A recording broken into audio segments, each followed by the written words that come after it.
So welcome everyone to meeting number 34 of the House of Commons Standing Committee on Health.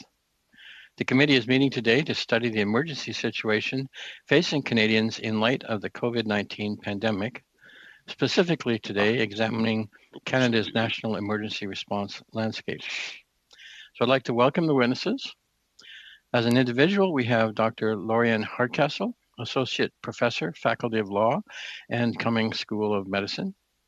We have Dr. Wesley Wark, also as an individual. From the Ontario Science Advisory Table, we have Dr. Brian Schwartz, co-chair. So with that, I will invite the witnesses to make a statement. We'll start with Dr. Hardcastle. Please go ahead. Oh, by the way, I will display these cards. Yellow one to indicate your time is almost up, typically a minute before, although sometimes I lose track. And this is when your time is fully up. And if you see the red card, you don't have to stop instantly, but please do try to wrap up. So thank you very much. So we'll start with Dr. Hardcastle. Please go ahead, 6 minutes. Great, thank you. Can everybody hear? Okay. So before I start, I just want to thank you all for the opportunity to speak with the committee today. I'll begin by first discussing the specific legal avenues open to the federal government before turning to some more general comments on the role of the federal government in the pandemic. So there's often a perception that health, including public health, is a matter of provincial jurisdiction, subject to narrow exceptions such as the Quarantine Act. This misguided perception and the hands-off approach that the federal government often takes with health is likely the result of the provinces being the ones who deliver most healthcare services, along with some political issues stemming from the funding of healthcare services and some politics around the Canada Health Act. In fact, the federal government plays an important role in public health, and the Supreme Court of Canada has repeatedly acknowledged that health is an area of overlapping jurisdiction. Furthermore, at this point, COVID-19 is not solely a health issue. What perhaps started as a health issue has also now become the largest social and economic issue of most of our lives, and has affected all facets of the lives of Canadians. So with regard to the specific avenues, legal avenues open to the federal government, the first and the one that's received the most attention is the Emergencies Act, which empowers the federal government to act in response to a public welfare emergency. This is defined to include a disease that results or may result in a danger to life or property, social disruption, or a breakdown in the flow of goods or services. And all of these things we've seen to some extent with COVID. When a public welfare emergency is declared, the governor and council can issue orders and regulations on a number of matters, including restricting travel, directing persons to render aid, regulating essential goods, establishing hospitals. And so these powers may have been used, for example, to deal with the spread of COVID over provincial borders when the variants emerged, or to set up hospitals to serve as testing sites when many provinces were struggling in that regard. Although there is a consultation requirement under this legislation, the federal government does not need provincial approval to act. The second option would be to draft COVID-specific legislation. Unlike the COVID-specific legislation that's already been drafted, which is primarily financial in nature, it would be open for the federal government to draft COVID-specific legislation that focuses more on the public health aspects of this issue. This could be done by relying on their powers to legislate with respect to peace, order, and good government pursuant to Section 91 of the Constitution. This power enables the federal government to act in response to emergencies or national concerns. We've heard from the Supreme Court of Canada that a pestilence would no doubt qualify under POG, though outdated terminology, of course. COVID certainly constitutes a pestilence. Third and finally, the federal government might have considered using its powers under Section 11.1 of the Department of Health Act to issue interim orders on public health matters. Although this avenue hasn't received nearly the amount of scholarly commentary as the Emergencies Act or POG, I do understand that the committee heard about the Department of Health Act at their last meeting.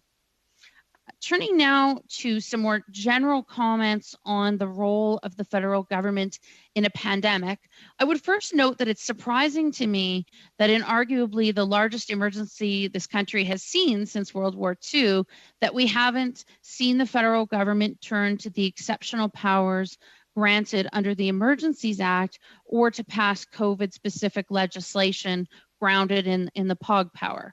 If the Emergencies Act was not used here, I am not sure when it would ever be used. Not only has the federal government not used these powers, but they seem to have received very little vigorous consideration. Typically, what I've heard from the Prime Minister and others on this issue are rather vague comments such as, the Emergencies Act remains on the table, or we're considering all options, with very little transparency for the public in terms of why these powers aren't being used. And I would want more transparency around that. Does the federal government view the problem as a legal one, such that the Emergencies Act is inadequate to address these issues? If so, then I would wonder why the Emergencies Act hasn't been fixed in the last year so that it was ready for the arrival of the variants and the third wave. I'm concerned that the real reason that we haven't seen greater federal action is political.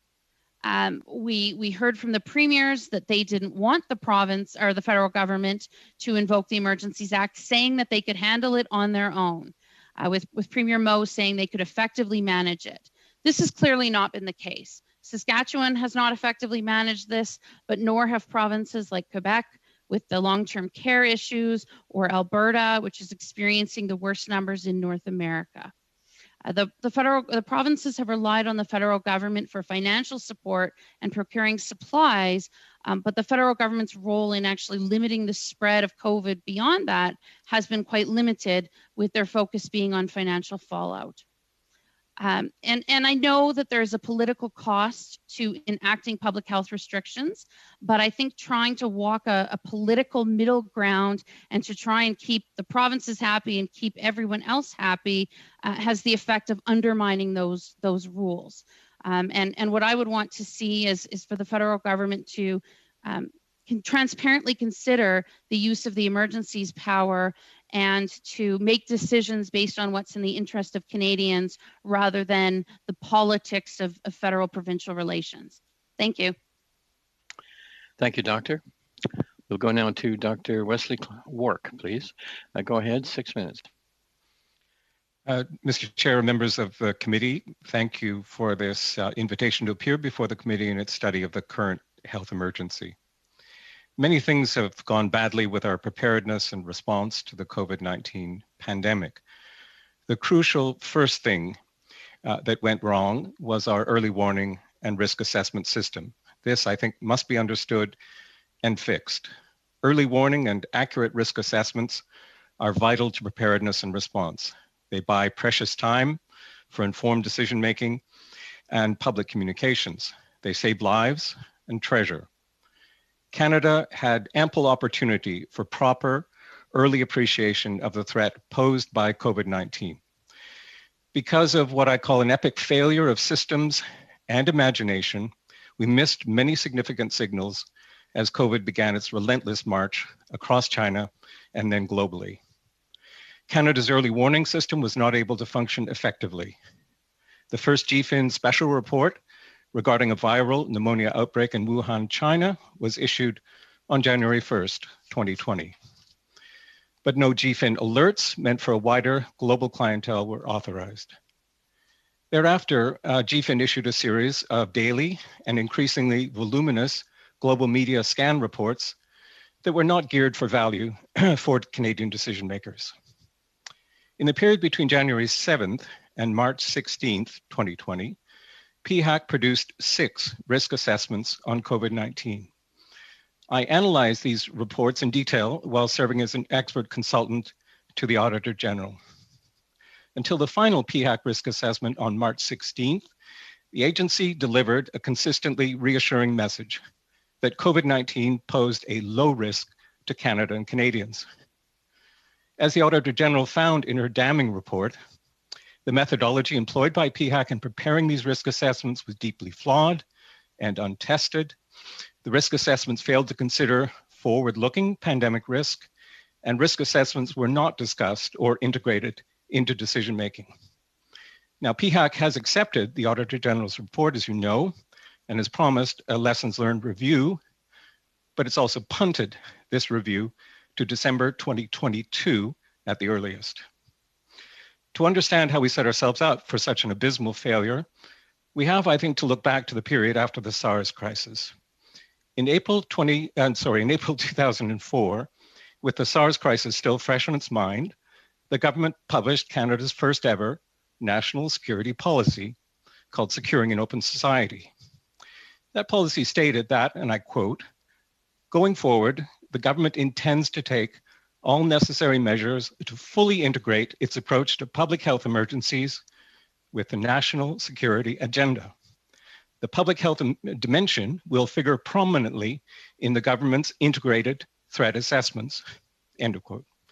Now, regretfully, none of this happened in the years after 2004. What Canada must now build is a system for health intelligence that understands and utilizes the model of the classic intelligence cycle to achieve the following: timely all-source collection, rigorous high-quality assessment, reporting for impact on decision-making. When COVID-19 struck, not a single element of this system was in place within the federal government. We must also reinforce an international dimension, including full and timely sharing of health intelligence with the WHO as per our international health regulations. A future system of the kind I'm advocating cannot operate within a PHAC silo. To escape from a siloed approach, we need to do a number of things. We need to produce a guiding national security strategy. We need, I think, to create a National Security Council structure at the center of government to consider security threats, including health security, holistically. We need to build a health intelligence fusion or watch center, and we need to ensure contestability by reaching out to experts and stakeholders. These are all concepts being explored in a path-breaking research project on reimagining a Canadian national security strategy for the 21st century, which is being led by the Centre for International Governance Innovation, CIGI, in Waterloo. Our closest allies understand the need to do things differently. Britain has established, as of May 2020, a joint biosecurity centre to better manage and use information and assessments to inform decision-making. President Biden issued a national security memorandum in January 2021, which calls for the establishment of an interagency national center for epidemic forecasting and outreach outbreak analytics to modernize global early warning. Canada, alongside its allies, could be a world leader in global epidemic intelligence, but this will take innovative thinking, commitment to meaningful change, including organizational change and urgency. I hope the committee will share my concern about these matters and lend its weight to this vital reform agenda. Thank you. Thank you, Doctor. We will go now to Dr. Schwartz, please. Go ahead, 6 minutes.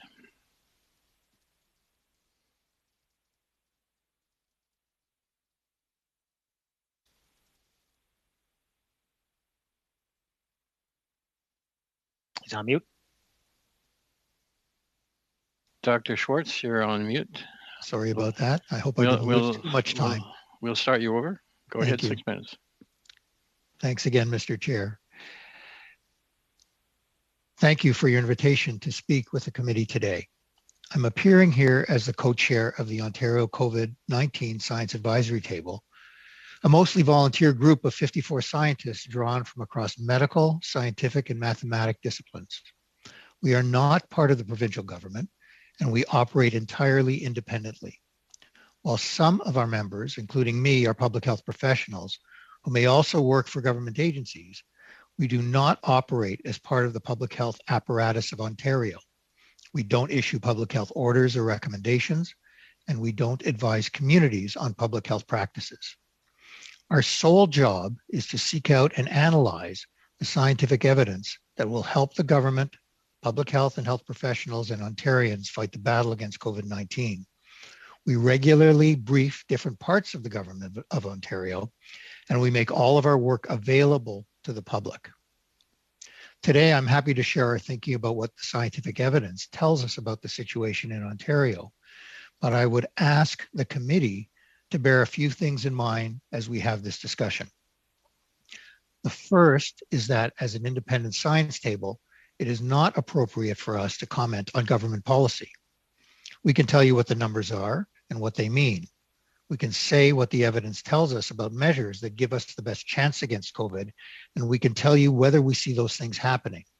But it's not appropriate for us to review, criticize, or assess any government's performance. Second, our focus is firmly forward. I'm a physician, and while many of the scientists on the table are not physicians, we think of our service to the population in the way a doctor might think of service to a patient. Arguments about the past don't belong at the bedside. Only the forward view helps the patient. Finally, science is a process. Evidence evolves as the facts on the ground change. We're learning something new every day, and there's a great deal more we don't know. In science, uncertainty isn't a failure. Uncertainty is part of the process. With that, I'm going to summarize a document that we prepared last month entitled Fighting COVID-19 in Ontario, The Way Forward. It represents our clearest thinking on what the current evidence says Ontario needs to do right now. Since its formation in July, the Ontario Science Advisory Table has operated according to three principles. One, we are guided by the most current scientific evidence. Two, we are transparent. All of our science briefs and presentations are publicly posted. And three, we are independent. While we generally advise the provincial government of what we say publicly, no government body or office vets or controls our scientific content or communications in any way. So more than 1 year into the COVID-19 pandemic, we would know the following 6 things will reduce transmission, protect our healthcare system, and allow us to reopen safely as soon as possible. 1, essential workplaces only. Some indoor workplaces have to remain open, but the list of what stays open must be truly essential, while strictly enforcing COVID-19 safety measures. For example, essential workers must wear masks at all times while working indoors or while close to others outdoors and must be supported. Number 2, paying essential workers to stay home when they are sick or exposed or need time to get vaccinated. The SARS-CoV virus spreads when people go to work sick or after having been exposed to the virus. Workers often do this because they have no choice. They must feed their families and pay their rent.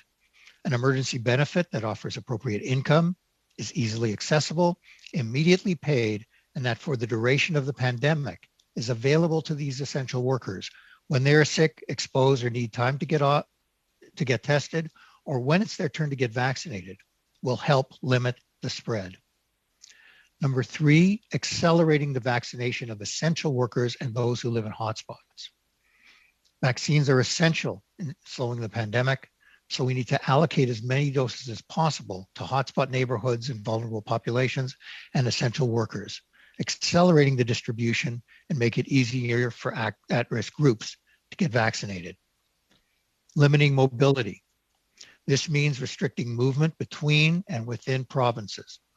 COVID-19 is not a single pandemic because different regions of Ontario and Canada face distinct problems. Moving around Canada, the country may create new hotspots because the variants of concern are so transmissible. So people need to stay as much as possible in their local communities. Number 5, focusing on public health guidance that really works, not gathering with people indoors or with people from outside one's household. It means people can spend time with each other outdoors, distancing 2 meters, wearing masks, and keeping hands clean. Finally, keeping people safely connected. Maintaining social connections and outdoor activity are important to our overall physical and mental health. This means allowing small groups of people from different households to meet outside with masking and 2-meter distancing. It means keeping playgrounds open and encouraging safe outdoor activities. What won't work are policies that harm or neglect racialized, marginalized, and other vulnerable populations. They will not be effective against a disease that already affects these groups disproportionately. And for these reasons, pandemic policies should be examined through an equity lens. In conclusion, there's no trade-off between economic, social, and health priorities in the midst of a pandemic when it's at its peak, as it has been recently in Ontario and some of the other provinces. The fastest way to get this disease under control as quickly as we can is ways in which we can do it together. Thank you.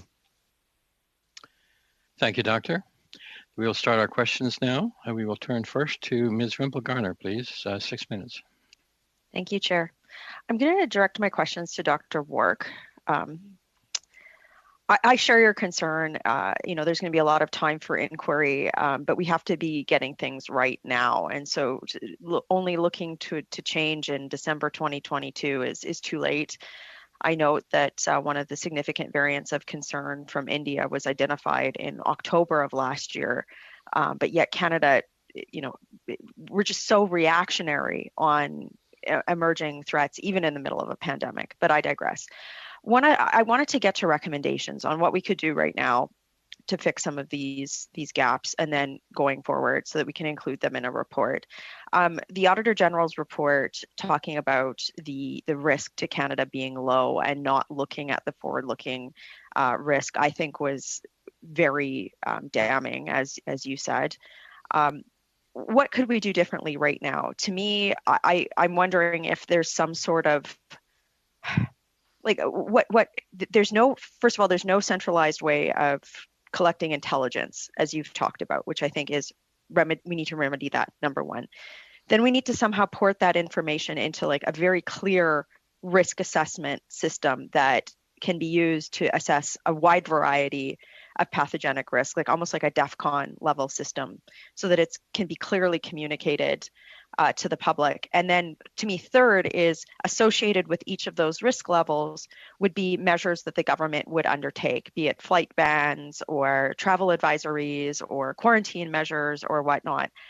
That's kind of what's been in my head reading the Auditor General report. And I'm wondering if there's anything we could do right now, even if it is reorganizing that way or not, to make sure that we're not vulnerable, particularly to variants. Mr. Ruppel, thank you for your question. I suppose I should address the chair, but it's always seemed to me a strange formality, so my apologies. I think you make an excellent point. I think I would say two things in response to the question of what we can do now. One is that there are a lot of, if you like, ad hoc possibilities for immediate application of the kinds of capabilities and talent that exists in the federal government. The security intelligence community is extremely well versed in collecting all source information and doing professional risk assessments. The problem was that, as I said, PHAC was siloed from that activity, that expertise, and in an ad hoc fashion, I think the thing that we need to see being done, and perhaps it is being done, behind the walls of the security intelligence community, is simply ensuring that expertise and that set of capabilities from the variety of agencies in the Canadian security intelligence system are available to PHAC for an ongoing risk assessment process. I'm not even aware of the extent to which risk assessments may continue to be done. They were essentially stopped in March 2020 after it was realized the pandemic had arrived. Now, perhaps they've been restarted. I don't know. I've not seen anything in the public domain on that. There should certainly be an ongoing risk assessment capability. And if we'd had one, it might have helped us prepare for second and third waves and variants and all the things that we know of. Sorry, go ahead. Sorry, I have a couple minutes left, okay. So if you could keep it brief.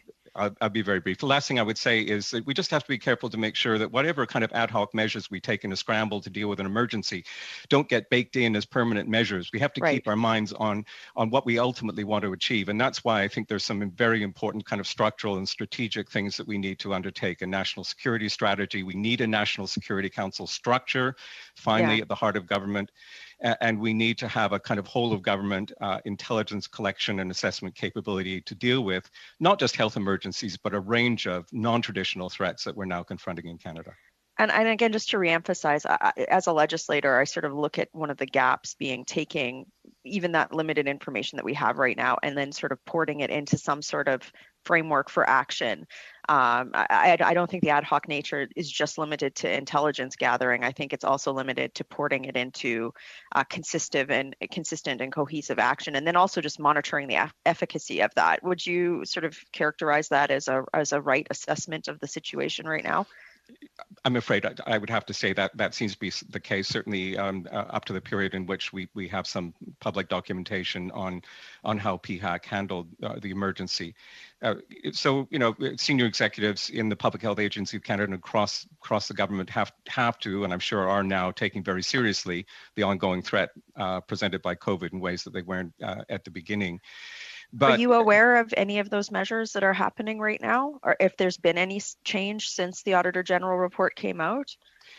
I'm not aware in detail, Ms. Rempel. I know that there have been enormous changes in the senior leadership at PHAC, and clearly some of those changes in the executive ranks at PHAC are designed very specifically to bring expertise from the security intelligence community into the agency. So I think that that's a good thing. Organizationally, I just have 30 seconds left. Could you, if you had a country that you think did this well, that the committee could be looking at for best practice, what country would that be? I think some obvious candidates, and they'll be familiar probably to many members of the committee. Among our Five Eyes partners, Australia and New Zealand come immediately to mind. And that's not necessarily because they had better intelligence capabilities or better structures, but for some reason, they were just more alert to the past history of pandemics and things like SARS, which we should have been alert to. So those are a couple of countries. Some of the other countries in the region, Taiwan, Korea, for example, certainly did better and were much better prepared to deal with COVID when it first kind of reached out beyond the Chinese borders. So we have a lot of lessons to learn from our global partners. Just very briefly, one of the things that troubles me about our response is we weren't attempting to learn those lessons in the early stages of COVID at all. Thank you, Ms. Rempel-Garner. We'll go now to Ms. O'Connell. Ms. O'Connell, please go ahead, 6 minutes. Thank you, Mr. Chair. My questions are for Dr. Schwartz. First, let me say thank you to you and your colleagues. I'm sure that at times this feels like a thankless job, but we certainly appreciate your expertise in coming together during this difficult time. And I appreciate you outlining very clearly the 6 kind of priority areas. If I took note of them, but what you're talking about in terms of moving forward.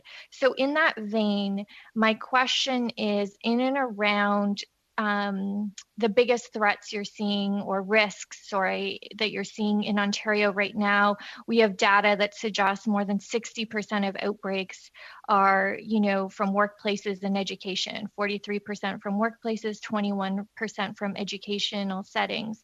So in that vein, and with the 6 priority areas you mentioned, where do you see the biggest threat of spread and cases that is putting the strain on our healthcare right now in Ontario?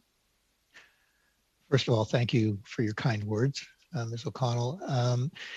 I think the biggest threat really for moving forward is in fact related to crowded workplaces, and that crowded workplaces and hotspots, and in particular with certainly less in education, but more in workplaces were involved with distribution, transportation.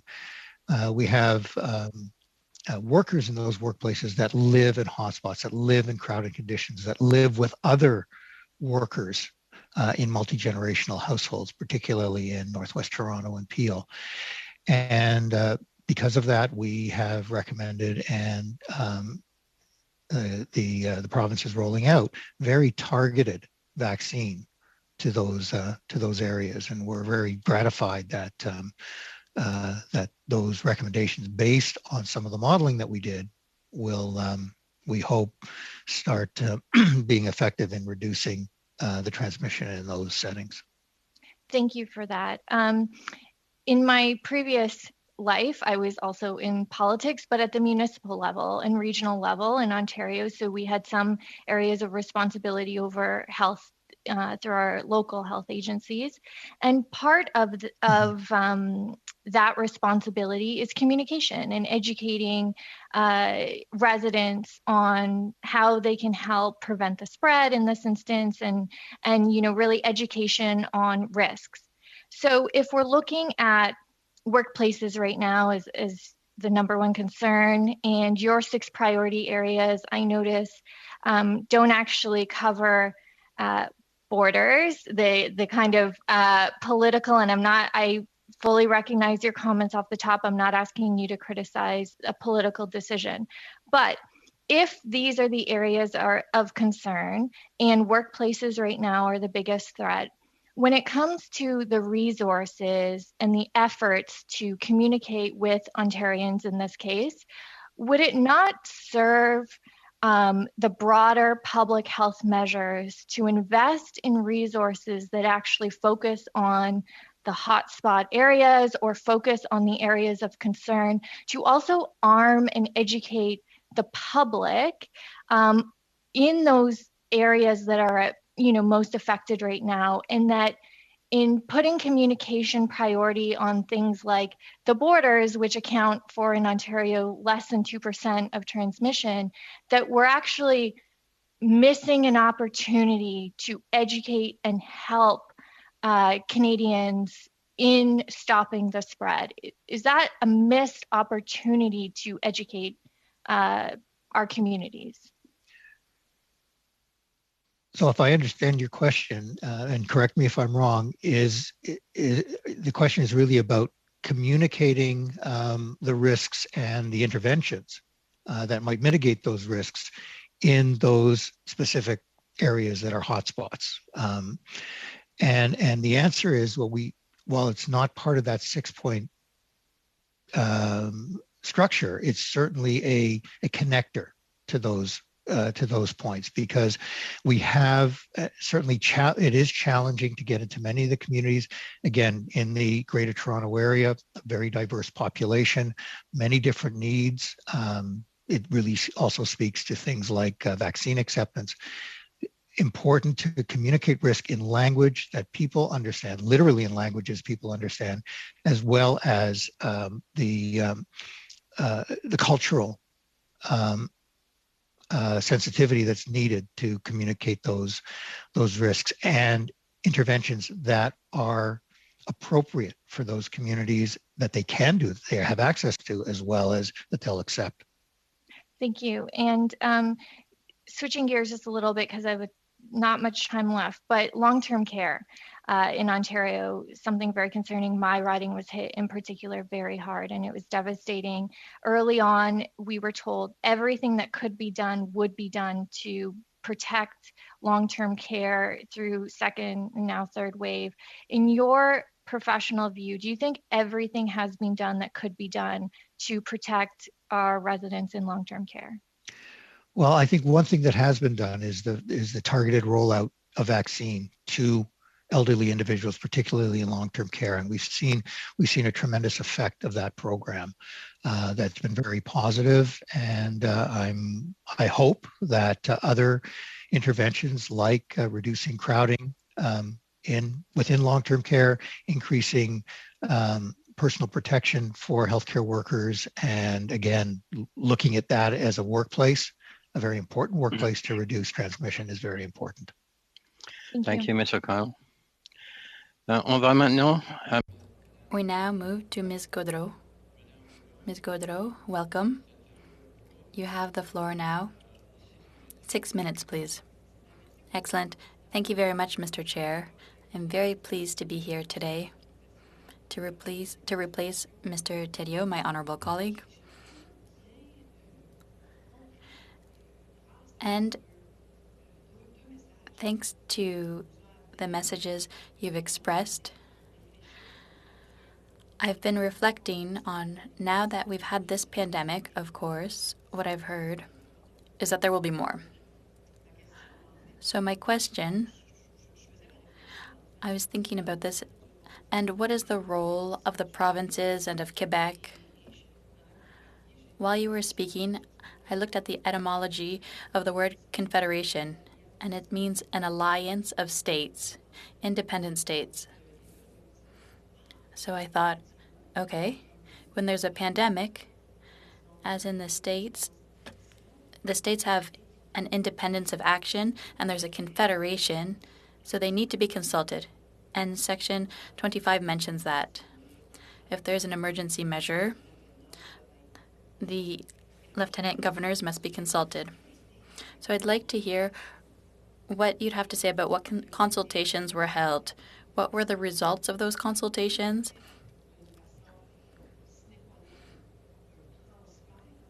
There was the health transfer to address the pandemic issues, which were immediate. So what do you think when we hear that we shouldn't have a situation where powers are respected, of course, but the means are given? So as I've heard, each state has a different situation. It's different culturally, with language, with the territory. So perhaps first, Dr. Hardcastle, you could discuss this, because you said, can we impose this throughout the provinces?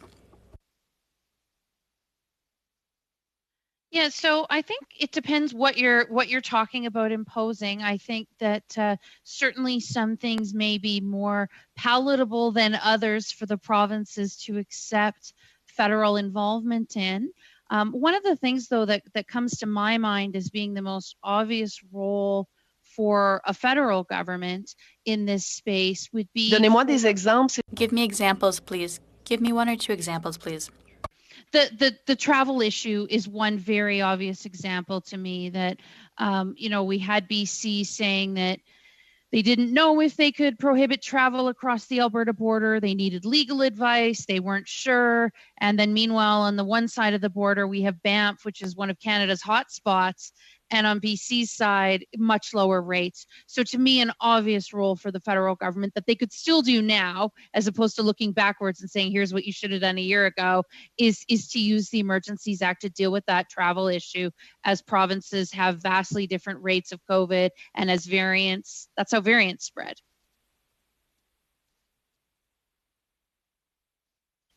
Je vous comprends. I understand. I'll stop there because I don't have much time. That's how it works at committees. So that being said, when it's a first experience and there are consultations, well, of course, we've experienced it, and now we say if we had to do it again, we have to do it completely differently, because what we've experienced,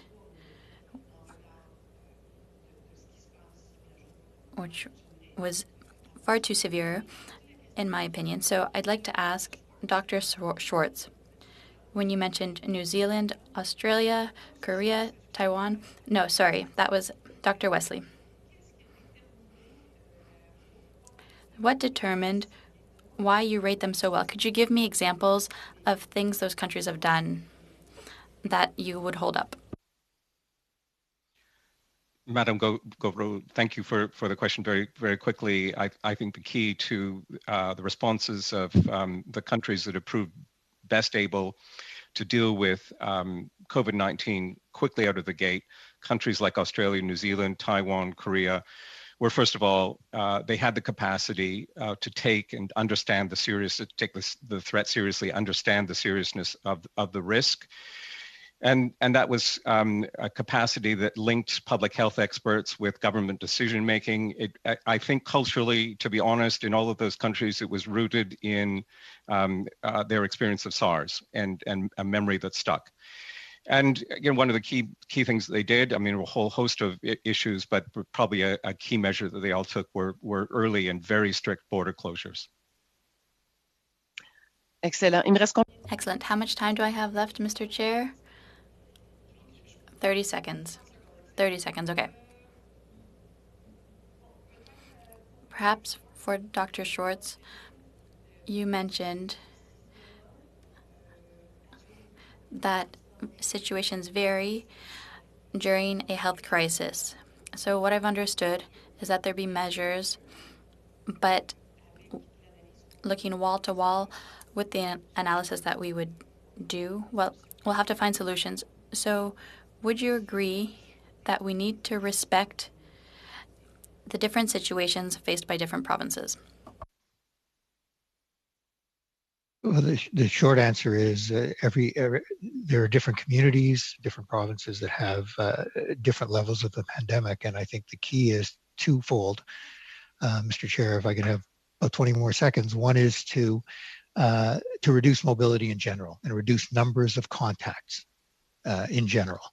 And the second is to reduce mobility from hotspots into low transmission areas, because it can vary, particularly with the variants of concern. They can see them very quickly and result in quick community transmission. Merci, Madame. Thank you, Ms. Gaudreau. J'apprécie votre I appreciate your indulgence, Mr. Chair. 6 minutes, please. Thank you. Dr. Hardcastle, just picking up on Dr. Schwartz's last comment, I think it's fairly common knowledge now that jurisdictions around the world, as Dr. Work has pointed out, that we're able to contain travel and with hard sort of stops had the greatest success in reducing transmission. We saw that, I think, in Canada with the early closures in Atlantic Canada, I think.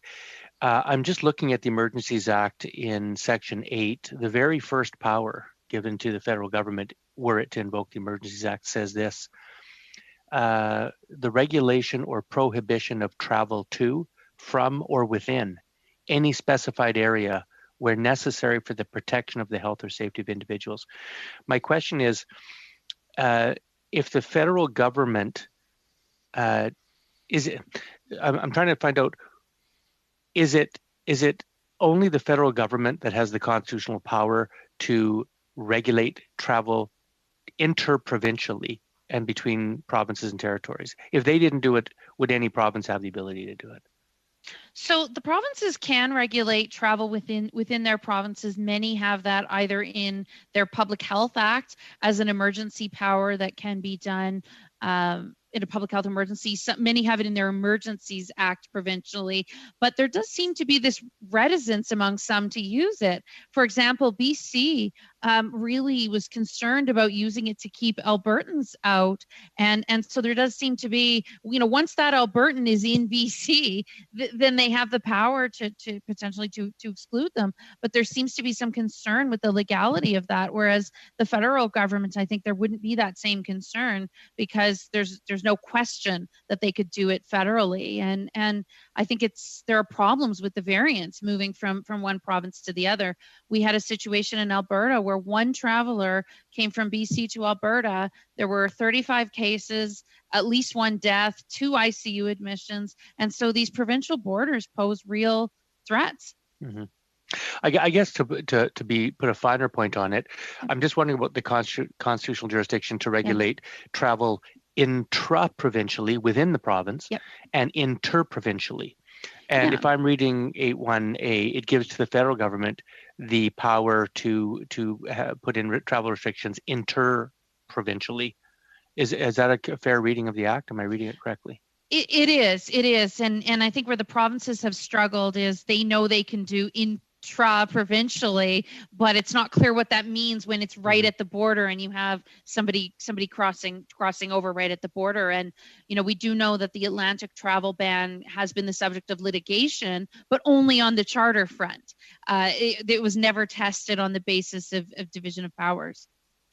So of the several, I think, concerns that have been raised, I think, by the media, sometimes the public, sometimes by the government, about the invocation of the Emergencies Act. One of them is I think the specter of the War Measures Act and the impact of that on civil liberties. Are there any protections or provisions in the Emergencies Act that speak to protecting civil liberties that might give Canadians comfort? Well, I think that certainly many of the public health measures that we see right now raise those kinds of civil liberties issues, and it's not clear how the federal government doing those sorts of things versus the provinces doing those sorts of things is more jeopardizes civil liberties more. But of course, all of this is subject to the Charter. Government actions are subject to the Charter, and so that's going to be the protection for your civil liberties. I would say that the other thing, though, that the Emergencies Act has is that the things that occur under the Emergencies Act are actually the subject of parliamentary debate, and so there is that level of accountability, and there's more mechanisms of accountability within the Emergencies Act than there are within the Provincial Public Health Acts, where you see extensive delegation to chief medical officers of health, and there's very little accountability there. Yeah, my reading of the Emergencies Act is, of course, it was designed in the mid '80s after the Charter of Rights and Freedoms, and when I read the debates that surrounded the creation of the Emergencies Act, what seemed to be present in parliamentarians' mind at that time were two things. One was the fact that the War Measures Act, when it was invoked in 1970, was explicitly not subject to the Bill of Rights or any charter. And second of all, that it didn't require any parliamentary oversight. It gave unlimited powers to the cabinet to do whatever they wanted for any time period as well. So are there provisions in the Emergencies Act that deal with giving parliamentary oversight, time limiting the powers, and subjecting the Emergencies Act to the overriding superiority of the Charter? Yeah, absolutely. There are provisions around that. The declaration of the emergency is time limited and has to be renewed, and so that helps with that. There is also parliamentary oversight in the Emergencies Act that doesn't exist, as I say, with some of the provincial public health rules that have been enacted and that weren't present in the previous War Measures Act, and then of course there is the Charter, and so there are those measures of accountability that I think don't exist as much within some of the provinces and didn't exist within the War Measures Act. Thanks. I'm going to switch. Oh, sorry, I get the red card. Yes, sorry, you had 2 seconds left, so I jumped the gun on you. Thank you. So that ends round one. We'll start round two. We're short of time, but we're going to try and get a shortened round two with 3-minute slots for the Conservatives and Liberals and 1.5 minutes for the Bloc and NDP. And we'll start this round with Mr. Barlow. Mr. Barlow, please go ahead. 3 minutes. Thank you very much, Mr. Chair. My question to Mr. Wark, and our focus today is talking about the responsibilities between provinces and territories and the federal government.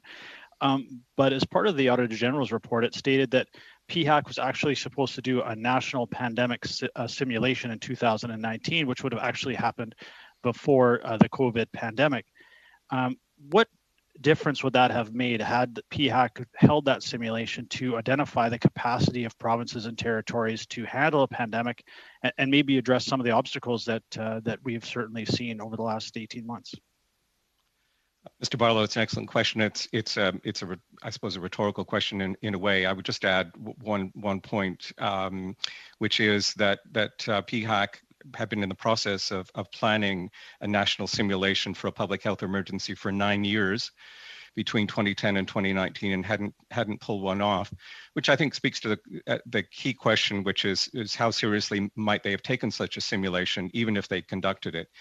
I can't really speak to a simulation they didn't conduct. I think looking forward, I think it'll be very important. I think this is well understood that we're going to have to plan for future pandemic risk. And one of the ways that you can do that in terms of ensuring preparedness and understanding gaps is to do very regular systemic simulations of a variety of kinds. Thank you. And just my next question, you mentioned about the Global Public Health Intelligence Network and how that wasn't working or up to capacity. And again, this is a role that the federal government should have played when it comes to identifying a pandemic and putting out those warnings to the provinces and territories. Can you maybe go into a bit of detail? I know you only have a minute or so, but what happened with Giffen that it wasn't working up to its capacity, and what difference could that have made?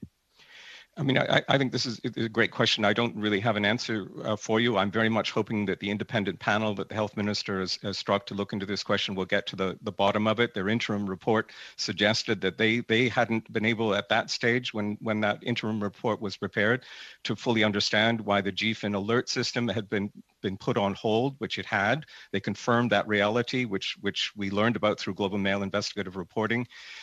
I think it speaks to a larger, frankly, cultural problem in the Public Health Agency of Canada, which is that it took its sights off of global health early warning and didn't feel this was a priority for it. And for that reason, GFIN was kind of put on the blocks. The risk assessment process wasn't properly instituted and staffed and resourced and fully understood.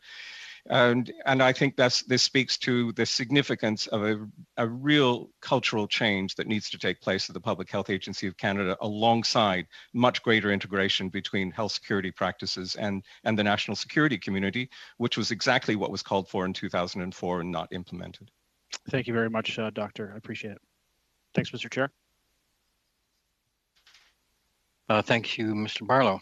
We'll go now to Ms. Sidhu. Ms. Sidhu, go ahead, please, 3 minutes. Thank you, Mr. Chair. Thank you all the witnesses for joining us today. My question is to Dr. Schwartz.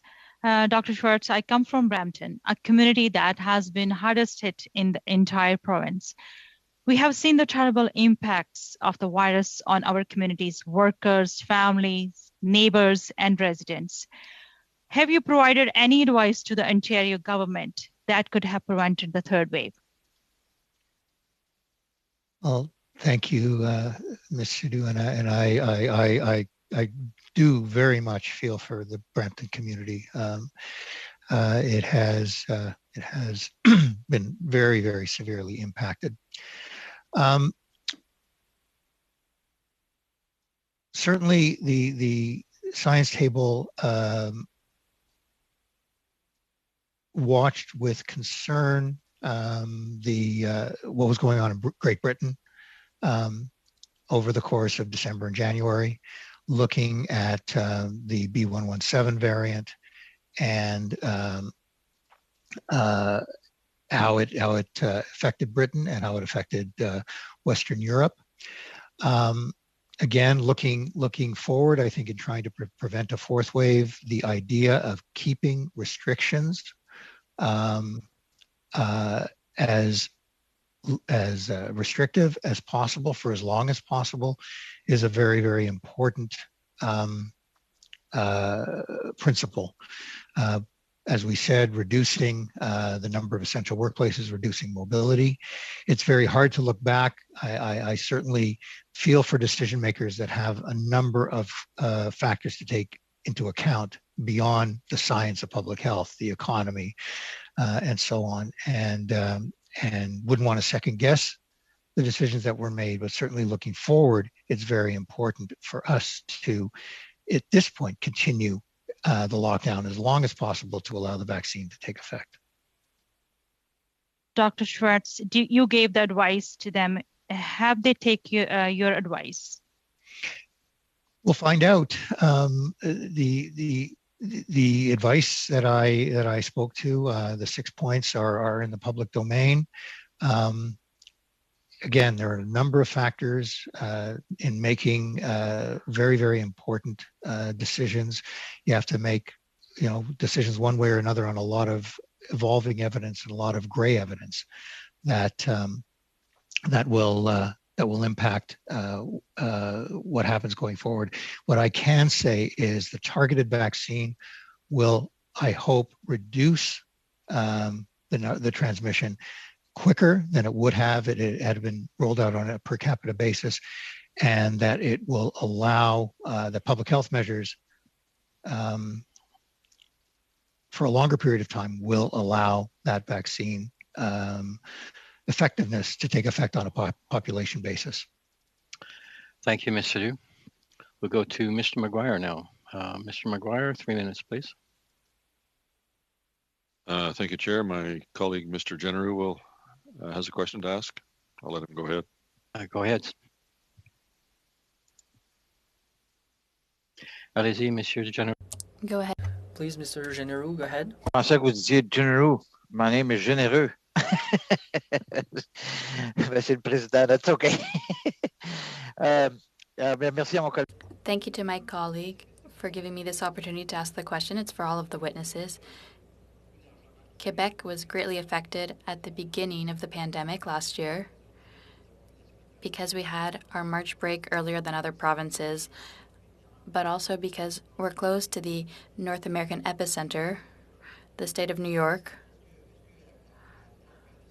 In light of that, would it have been good for the government to immediately stop people from coming in by the air, but also by bus?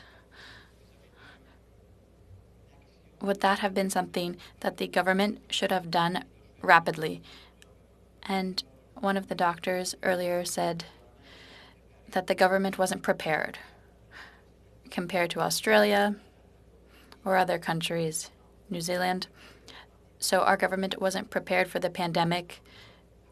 We should have learned from SARS. So should action have been taken more imminently? Et je pose ma question à l'ensemble. My question is for all of the witnesses. I'm happy to go first very quickly in response to the question.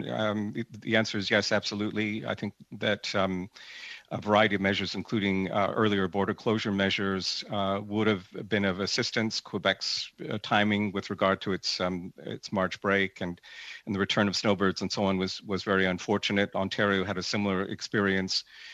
I think if we had taken more seriously all the evidence in front of our eyes about the spread of COVID-19 globally and had been willing to act on that, Canada could have been in a much better position to protect itself nationally and provincially by, at the very latest, the end of February, if not earlier than that, and certainly not having to wait to go into mid-March before we took real action. Monsieur Work, à ce moment, Mr. Work, the government didn't take those actions before. I'm sorry, I lost the translation. I had it on the English channel. Oh, sorry. Pour quelle raison le gouvernement? why didn't the government take those actions? Do you have an answer to that? Why didn't the government act? I think this is a great mystery that we have to get to the heart of, and I hope, as Ms. Rumpel suggested, that there will really be a serious across-the-board lessons learned exercise. I haven't seen any sign that that's going to take place yet. We've had kind of ad hoc efforts to learn some lessons. I think at the heart of it, there was, as I say, a systemic failure. We didn't have the structures in place to deal with the information that was coming to us. And secondly, a failure of imagination. And those of you who will be familiar with the 9/11 Commission report out of the United States will recognize that term. It is that we knew and should have known that pandemics could hit us and could hit us hard. We knew that, but we didn't believe it.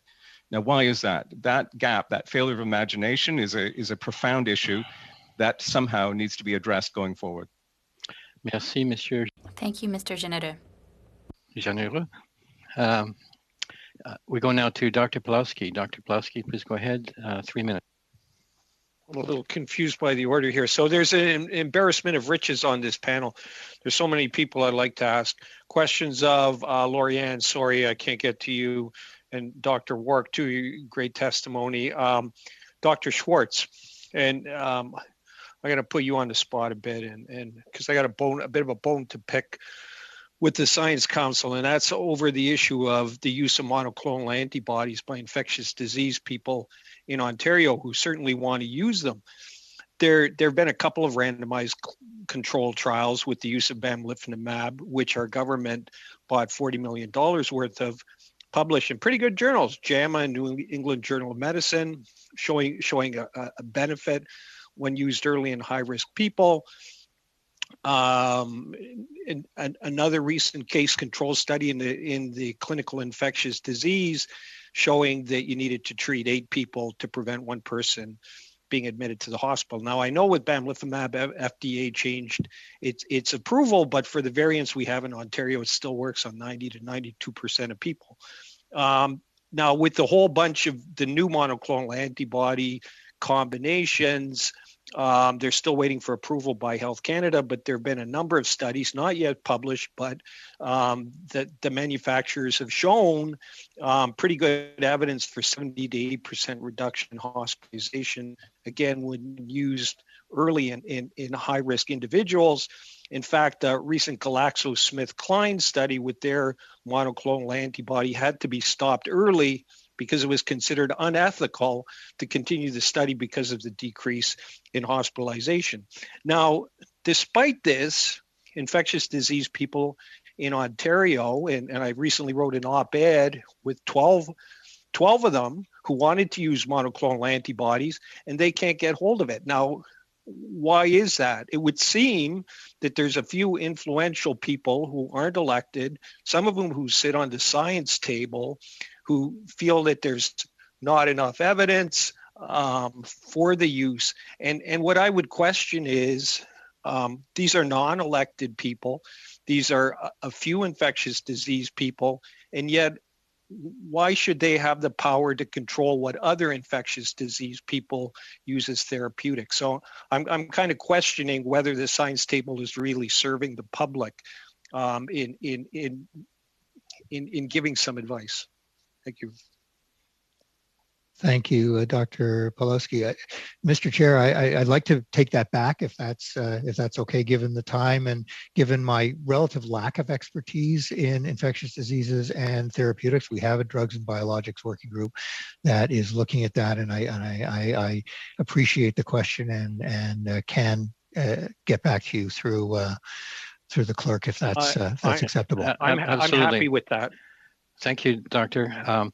Yes, absolutely. And to all the witnesses, if you have any further information you wish to share with the committee, please do send it to the clerk, and the clerk will ensure that it is translated and distributed appropriately to the committee. So we'll go. Nous allons maintenant, Monsieur. We'll now go to Ms. Gaudreau. Ms. Gaudreau, 1.5 minutes, please. Excellent.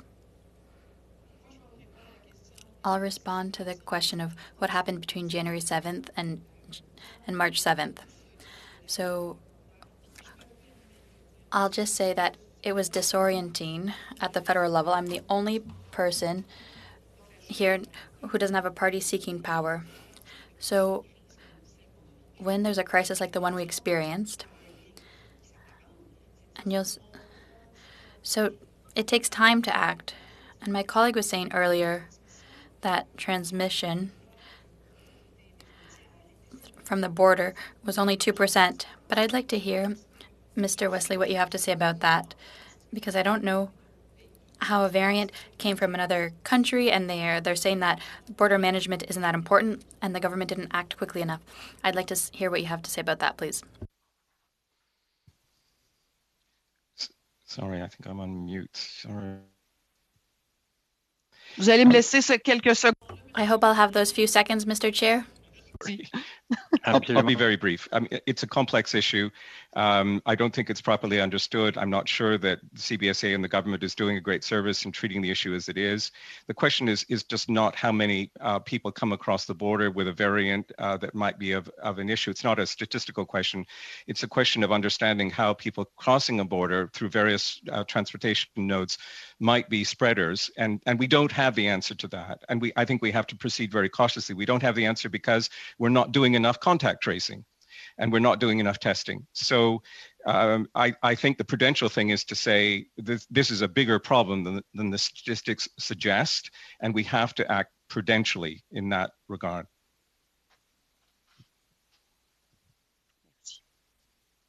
Correct pour moi, Monsieur le Président. That's good for me. Thank you, Mr. Chair. Merci, Madame. We'll go now to Mr. Davies. Mr. Davies, go ahead, please. 1.5 minutes. Okay, thank you. Dr. Hardcastle, some quick questions and hopefully quick answers. In your view, does the current COVID pandemic in Canada meet the definition of being a national emergency under the Emergencies Act? Yeah, absolutely.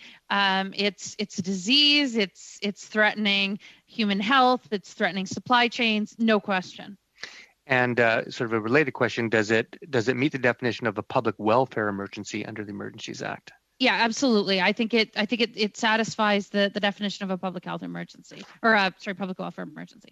Now, I know that you're from Alberta. I mean, maybe you can think of Alberta, but also other provinces. In your view, has the third wave of COVID-19 exceeded any provincial government's capacity to respond effectively?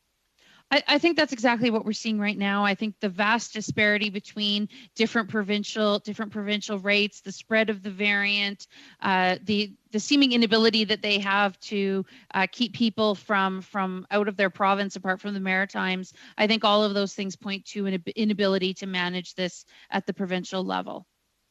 Finally, I'm going to switch gears just a little bit. You have written about the issue of medical officers of health. You've said, basically, you've said that in Canada, the law gives public health and safety officials the power, indeed the duty, to act. And you point out that that's not subject to politicians approving it, but rather the other way around.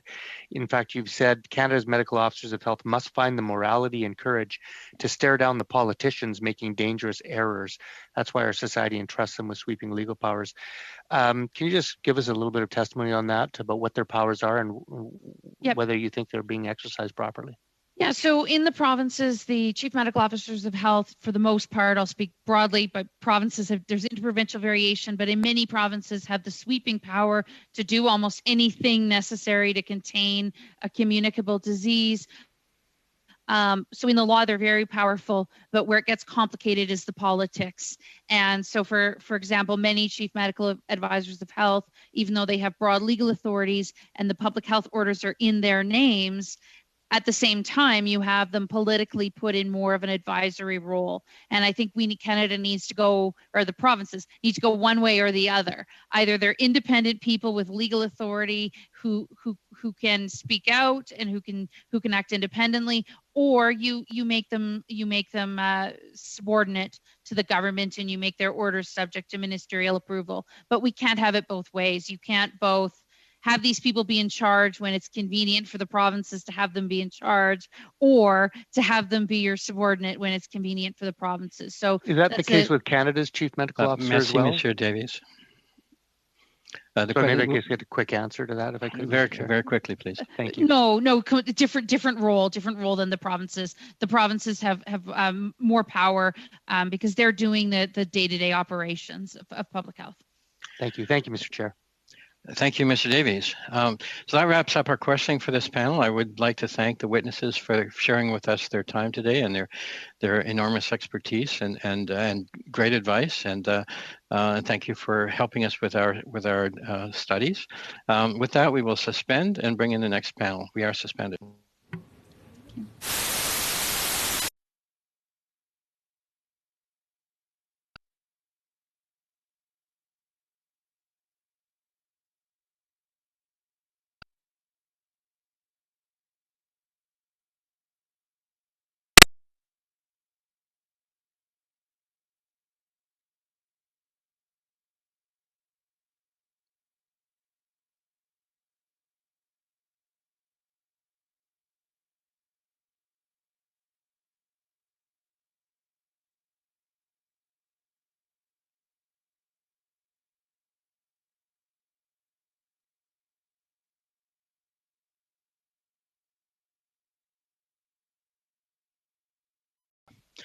So welcome everyone. We are resuming meeting number 34 of the House of Commons Standing Committee on Health.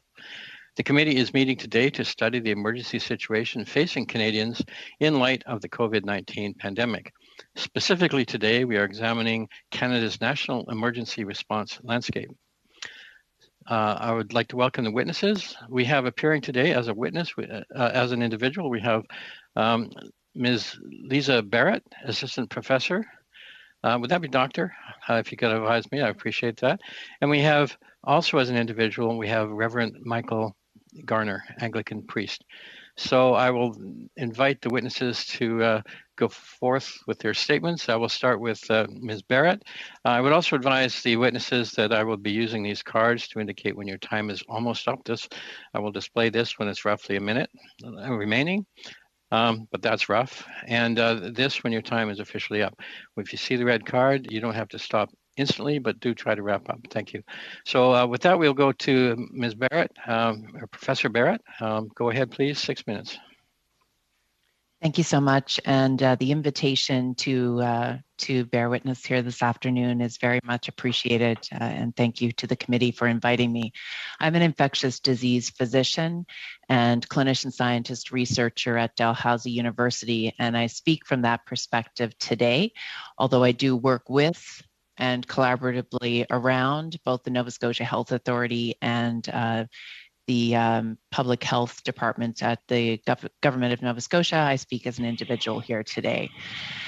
And I want to provide a little bit of context perhaps of a somewhat of a microcosm of the pandemic response from Atlantic Canada, specifically in terms of Nova Scotia and our response. And I think as an infectious disease person, the things that have made our response arguably very successful, we have, even with our current wave, 346 per 100,000 people that have had COVID-19 infections. And to put that into context, other provinces, including Ontario, 3,200 per 100,000, Saskatchewan, 3,800 per 100,000 people. And again, as I said, 346 per 100,000 here in Nova Scotia. We have arguably had a successful response.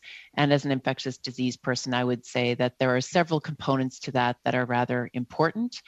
Number one, we've understood speed of response fairly quickly.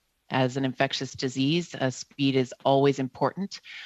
Number two, that speed has added distance between human beings, which with a respiratory infection is an incredibly important thing to do. And number three, in addition, there has been awareness of the infection and where it is through the use primarily of an exceptional amount of testing, both in people who are symptomatic and asymptomatic throughout the pandemic. And the fourth, less quantitative, and I think exceptionally important thing that we have managed to do as part of our pandemic response is to engage the community, not just as passive members of the pandemic response, but as active members in both being tested, getting tested, being the testers, and being actively engaged throughout. And I'll speak briefly to each of those components. The first part being speed, and I'll use our most recent wave as an example.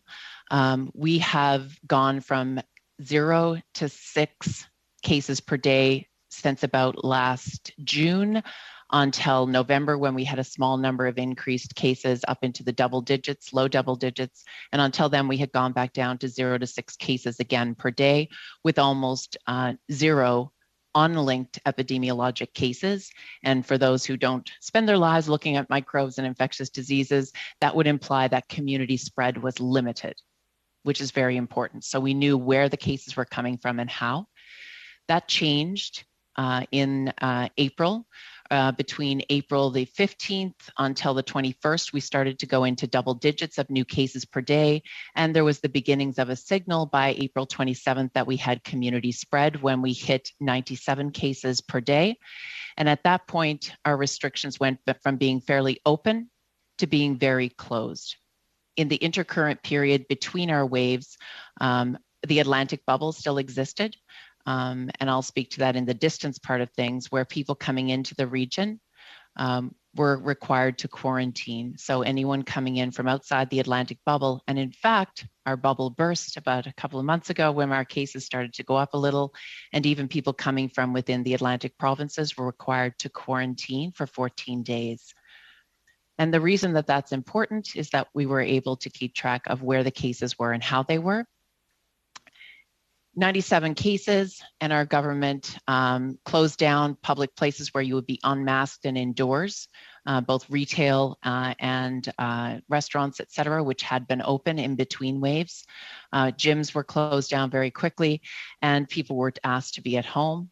Then the cases went up even higher into the 100 range, and the whole province was shut down. So that's the speed part of things. Within days of seeing cases go up and community spread go up, that met the criteria that we have in place here, which are quantitative, high numbers of unlinked cases, high reproductive number of the virus, and case numbers going up in the community per 100,000. That was done very quickly, and distance was added. And so inside, in places where people can't mask, they were asked to do so quite a bit. And then awareness. We always maintained asymptomatic testing between waves, so we knew when there was asymptomatic virus in the community. And then we also ramped that testing up to between 1.5% of the population per day when we went into this wave last week and a half ago. And then in our hotspots, 5% of the population per day were being tested in hotspots. In addition to that, there was awareness through our symptomatic testing, which was maintained. And again, the engagement part, which I'll be happy to give testimony to later, I would love to, is the fact that we ran much of this testing outside our labs. It was community-based volunteers who were doing this work. They were taught to test, to swab, and to provide an exceptional resource to people at a time so that we had an early warning detection system for virus in the community. And so I think together, this has been an example of how we may be able to do things better in Canada and in different parts of the world as we go forward in this pandemic. So speed of response, distance of people, awareness through diagnosis, and engagement of the community cannot be underestimated. And I'd love to take questions on that after. Thank you for allowing me to speak. Thank you, Doctor. We'll go now to Reverend Garner. Please go ahead, sir. 6 minutes. Good afternoon, Mr. Chair and honorable members of the committee. Thank you for inviting me here today to speak with you. My name is Michael Garner. I am an Anglican priest and an infectious disease epidemiologist. I worked at the Public Health Agency of Canada from 2006 to 2019. I was invited here today to expand on my comments in the July 25th edition of the Globe and Mail. When the Public Health Agency of Canada was created in the aftermath of SARS in 2004, the government of the time decided that the Chief Public Health Officer should be the deputy head of the agency, because then the authority and responsibility for public health in Canada would reside in one person, an expert who would be responsible for the public health resources of the federal government. This leadership structure echoed most other national public health institutes around the world. I trust you have all read the recent Auditor General's report on the performance of FAC in the pandemic. The Auditor General's conclusion confirmed the reality of what all Canadians have been living, and I quote, "The agency was not adequately prepared to respond to the pandemic, and it underestimated the potential impact of the virus at the onset of the pandemic." Despite identifying a myriad of issues at FAC, the Auditor General failed to identify the root of the problem.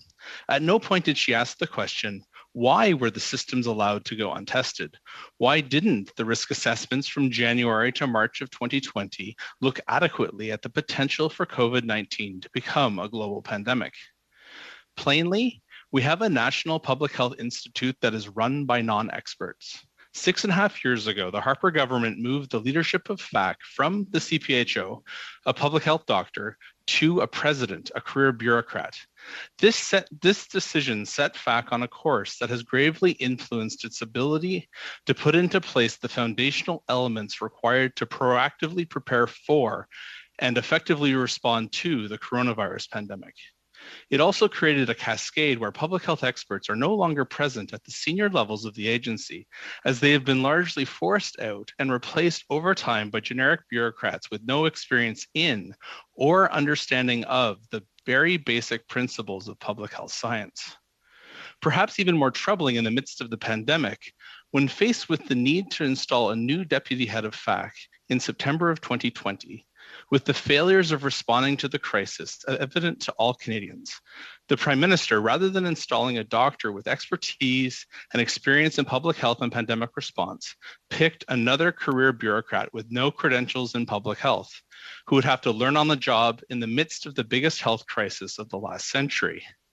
Interestingly, the United States CDC faced a similar situation of needing a new director and replaced the outgoing director, a physician and virologist, with a physician and public health expert. In the midst of the catastrophe of the federal response to the pandemic, the government has continued its long practice of devaluing expertise and subject matter competency for bureaucrats. However, I would suggest to you that the failures in the FAC response to the pandemic should not be pinned solely on the bureaucratic leadership of FAC. If I was put into a cockpit of an airplane and the lights began to flash, I wouldn't understand what to do because I wasn't trained to be a pilot. So it is unfair to expect Mr. Stewart or any of the other non-experts running FAC to adequately manage the Canadian response to the pandemic. They don't have the training nor experience required. As we emerge from the pandemic, as we surely will, I hope this committee and others will initiate a re-examination of where public health experts are needed in the federal government, and that the Public Health Agency of Canada Act will be restored to its original form, with the position of President of the Public Health Agency removed, and that power restored to the CPHO role. Ideally, this will initiate a new cascade where public health training and expertise is valued over ability to work the bureaucracy for personal gain. It is the decisions of the Harper and Trudeau governments over almost a decade that have led us to the depths of this crisis. The decisions of Mr. Harper and Mr. Trudeau have had a cost that has been paid for by the lives of Canadians who have needlessly died from COVID-19. Thank you, and I look forward to our discussion. Thank you, Reverend. So we'll start our questioning right now. We will go once again to Ms. Rempel-Garner with 6 minutes, please. Well, it'll be the Garner and Garner show here, I think. So I really appreciate your comments, Dr. Garner. Reverend Garner. Reverend or Mr. Yes. Is fine.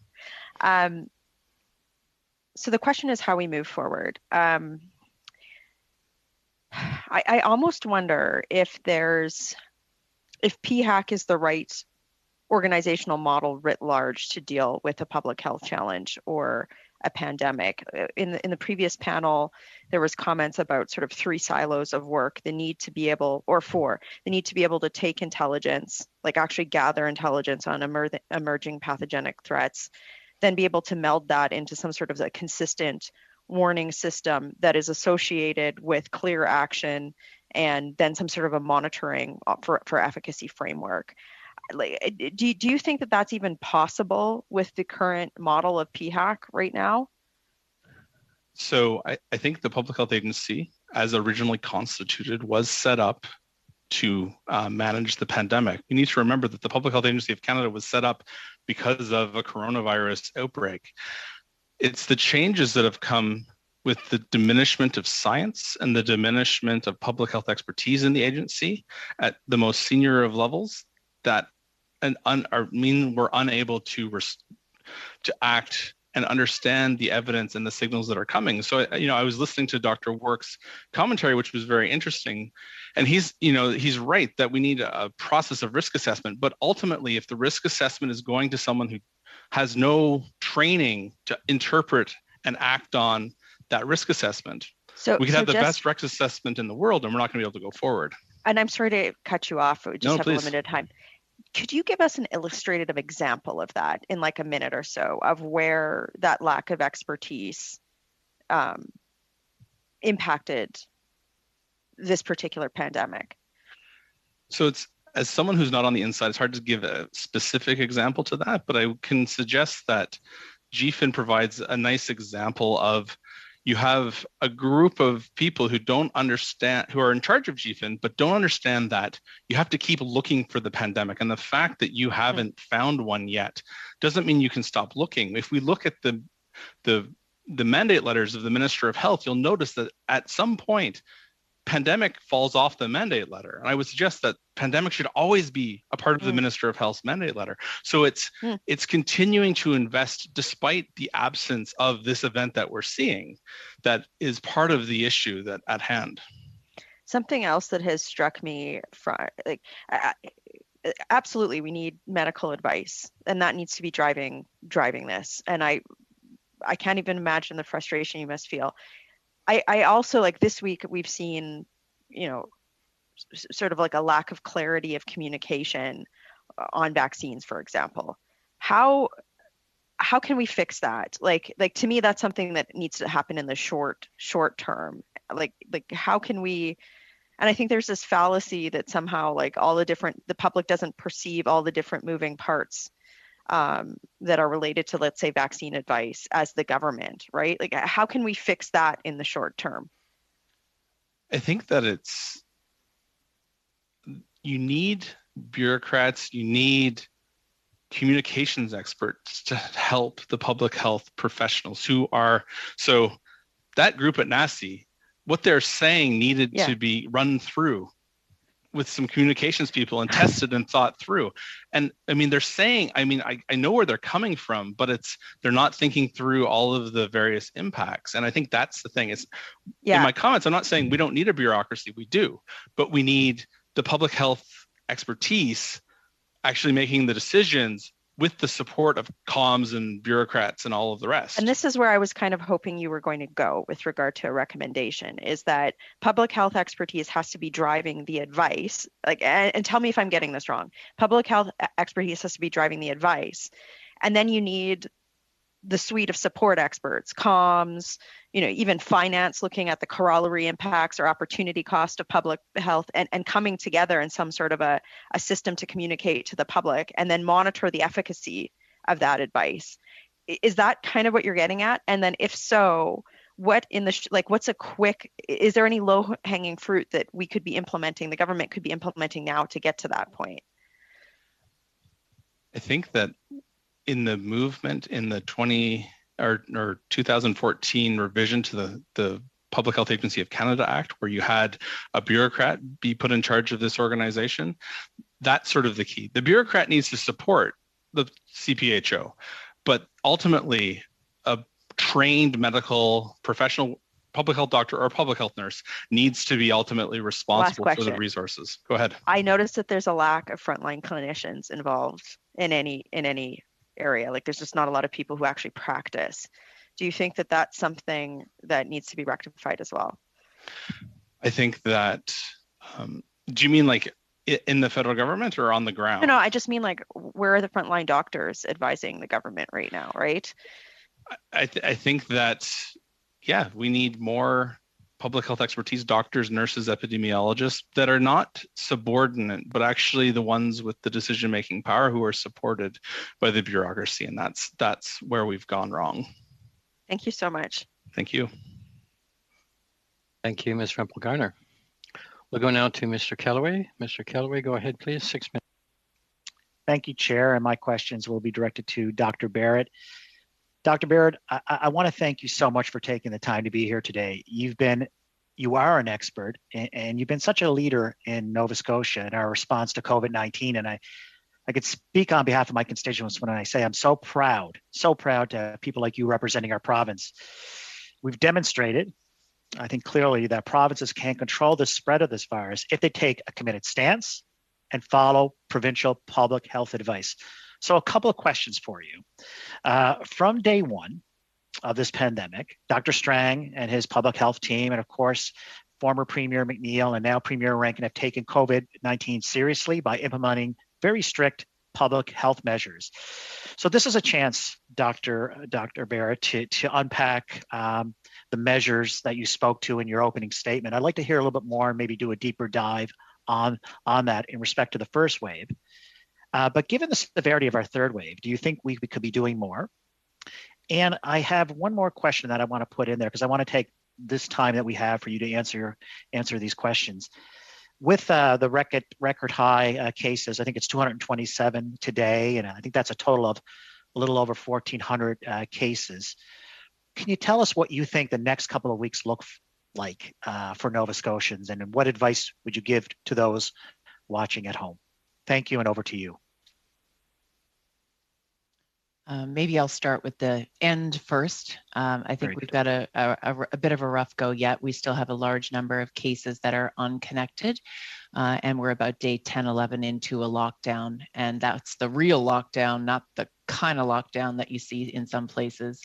I think we're going to need a few more restrictions that are going to hopefully come into play right now.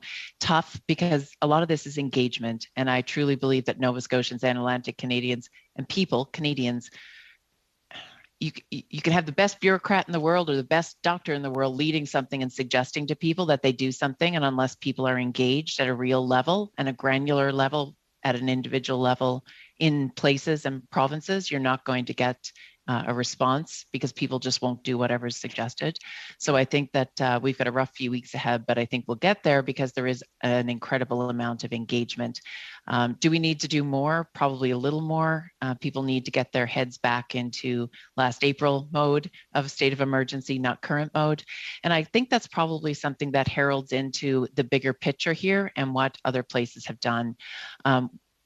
Nobody in Nova Scotia, because our numbers, so I've mentioned to you that there are quantitative numbers that have been followed. And to come back to this federal approach, I'm shocked and appalled we haven't, as a federal agency, prescribed some quantitative measures of what would be useful guidelines for people in terms of regions and when they might loosen restrictions at different points.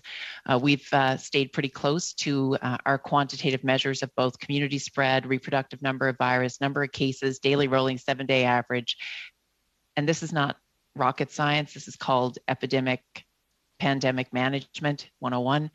I'm surprised that we haven't federally required people in regions to do that at the provincial level before restrictions are reduced.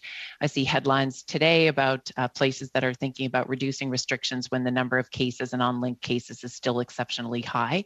I know we won't do that, and I think that's a key core part of what has kept us safe, because that comes back to the 4 things, which are distance, speed, awareness through testing, and engagement. And testing has been a huge part of the way we're going to make it through this.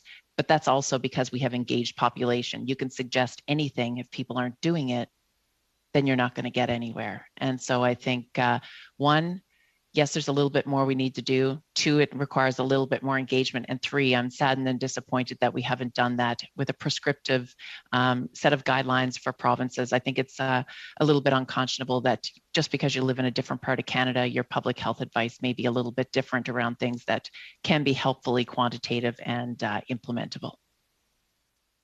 Thank you so much, Doctor. And I particularly like your, I think it's 4 pillars: awareness, speed, distance, and what was the 4th one? The most important one, engagement. Engagement, of course.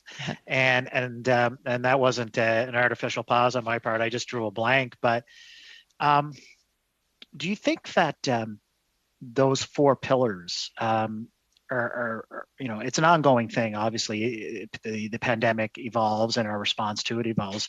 Do you see those 4 pillars changing, or any additional pillars being added to those 4 measures or 4 pillars as we, for example, we're in a 3rd wave now. Do you see us deviating from that or adding to that in terms of our repertoire to better engage people and better react to COVID? I think the pillars are core to the management of any infection that spreads with a respiratory mechanism. And by that, I mean, I think the way we implement those and the tools that are used at times after vaccination, et cetera, are going to be different. But surveillance, understanding where the virus is, how it's moving, understanding the geolocation of different variants and what they look like. And all that requires the ability to test people frequently over time, to monitor borders, but not necessarily keep them closed. I think the tools we use in the toolbox are going to change, but I think the pillars remain the same and the goals remain the same. Thank you, Doctor. How much time do I have, Chair? Oh, you're out of time already. So okay, thank you. Right Doctor. on the money. Right on the. Thank you, Mr. Kellaway. Et maintenant. Now we move to Ms. Gaudreau. Ms. Gaudreau, you have the floor now. 6 minutes, please. Thank you, Mr. Chair. You speak French very well. It's greatly appreciated. It's wonderful to hear you.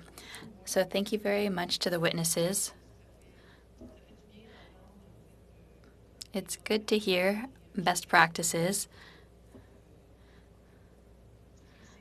And I salute all of the stages, especially with you, Dr. Barrett. And in Quebec, you explained very well that the voluntary part of uniting, there was even a website that was jebénévole.ca. There was a huge level of solidarity, and so it was difficult to manage the number of would-be volunteers for community assistance. So acting quickly, I admit that I'm as outraged as you of that 2 months that we went through. And I'm thinking in terms of human lives that could have been spared. And now we're in the 3rd wave, and I hear a lot of parties saying, well, actions taken by government are clearly insufficient. Mr. Garner's comments were very good, but I'd like to hear, Dr. Barrett, what you would have to say about the speed of action of the government, but also within its communications, the rules issued, and the whole public relations aspect of the government for Quebec and the provinces. Thank you.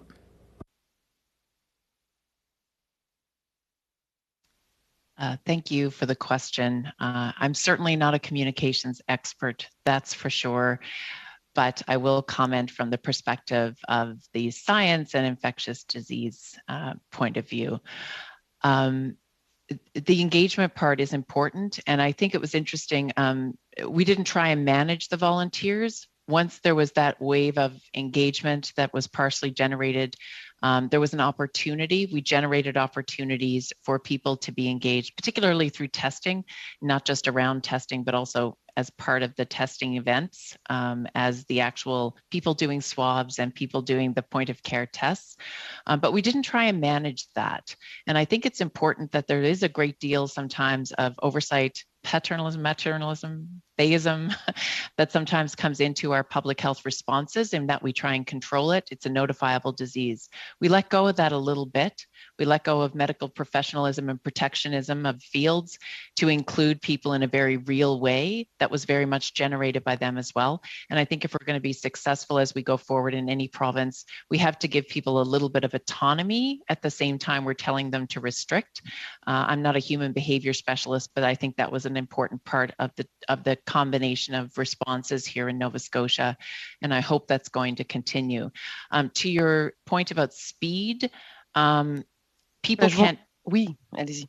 The point about speed, we can't do this if governments aren't definitive and quick, and the speed at which you take away the restrictions should be equally as slow and guided by quantitative measures as the implementation should be swift. Taking away things too fast is a catastrophe before the numbers go down. And I think in terms of speed and communication to people, we just provided a whole lot of information to folks in a real way and said that is the way it is. So. Toutes mes félicitations. Congratulations to you. You're a great example. And in Quebec, I've realized that we've been very fortunate in terms of public health. I have a question for Mr. Garner. When you spoke about inertia in relation to the relationship and decision-making between public health and the government, what I think happened in Quebec is that public health was issuing all of the recommendations and was saying what needed to happen in terms of restrictions, social distancing, and the government was making decisions. It had to be extremely quick. So could we have more specifications on the mechanism? So listen to science. We need to exercise our responsibilities, put partisanship aside because it's a matter of human lives. I think we have a few seconds, so I'd like to hear your perspective on that, Mr. Garner. Thank you for the question. The challenge of public health is our political benefit is to respond to something rather than prevent. And I think that's the question of inertia. It takes, if we had prevented all of the cases of COVID, people would say, why were we making such a big deal about it? And I think that initial sort of before things get bad, you need people in places of decision-making who can understand actually the potential for really significant outcomes and significant events. And I think that's part of what I'm proposing is this reordering of the public health experts actually being in the places to make those decisions. Merci, Madame. Je vous remercie, Monsieur. Thank you very much, Mr. Chair. We'll go now to Mr. Davies. Once again, 6 minutes, please. Thank you. Reverend Garner, the Vatican recently threw its support behind the request of India and South Africa and I think almost 100 countries who have proposed that the WTO waive it's intellectual property restrictions that are preventing countries from getting access to technology to produce their own vaccines. Does the Anglican Church of Canada have an official position on this proposal? So I'm here speaking as an individual and not as a representative of the Anglican Church of Canada. I would say that as an individual, I think anything that we can do to ensure that vaccines are distributed with equity and with rapidity is in line with the moral teachings of the church. So I think we want to see, but that also goes in Canada. We want to ensure that people who have the least access those barriers are removed. And I think that is something that we need to continue as both the federal government and all the way down to the local level, ensure that the most needy of Canadians have equitable access to these vaccines and perhaps even preferential. Thank you. Dr. Barrett, you recently co-signed an open letter in Maclean's along with a group of leading Canadian physicians and researchers calling for strict nationwide restrictions to control COVID-19. The letter said, among other things, the following: it did not have to be this way. A maximum infection suppression strategy implemented early in the pandemic to reduce COVID cases to as low as a level as possible and then stamp out outbreaks as they arise would have saved tens of thousands of Canadian lives. This approach with some modifications remains the best strategy for now. Dr. Barrett, you mentioned the word nationwide. Should the federal government use its powers under various pieces of federal legislation to bring in nationwide restrictions?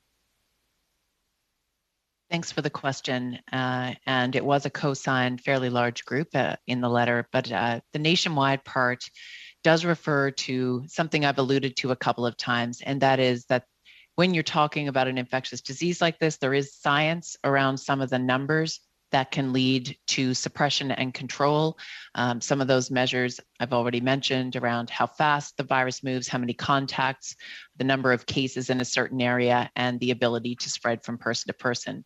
And therefore, if you have a certain number of cases and a certain type of interaction, so distance was one of my pillars, nationwide guidance around areas that have parts of a pandemic that are out of control and what to do at that point, suggestions for what to do at that point that would limit the distance, increase the awareness or surveillance, increase the speed of response and engagement would make exceptional sense to me. So what I guess in short I'm saying is that yes, there are quantitative things that people can fight about till the cows come home, I guess, in terms of the exact number, but there is very good science around how to contain an epidemic like this.